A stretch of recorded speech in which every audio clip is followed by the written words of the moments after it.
Karong adlaw gipahigayon ang opening salvo alang sa kulturahanong aspeto sa Sinulog. Adunay live update si Chona Carion. Chona? Yes, Bob, mabulokon ang pagbuka sa Sinulog 2019. Formal kining gilusad ni Mayor Tomas Esmeña alas 3 karong hapon. Samtang gisugdan dayon, Bob, alas 3:30 karong hapon ang kick-off parade nga gikan kini sa Basilica del Santo Niño. Din usa ka santos nga misa ang gipahigayon sa una pa ang parada.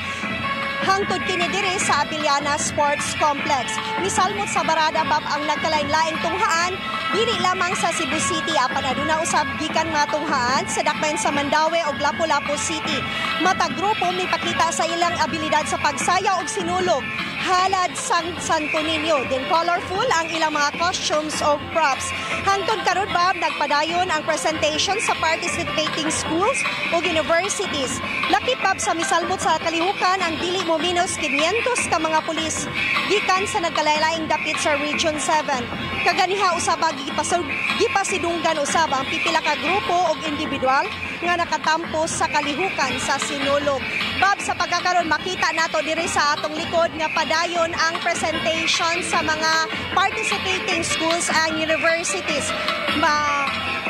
Gisalmutan kini sa mga universidad sa San Carlos University, sa dakbayan sa Mandaue, Southwestern University.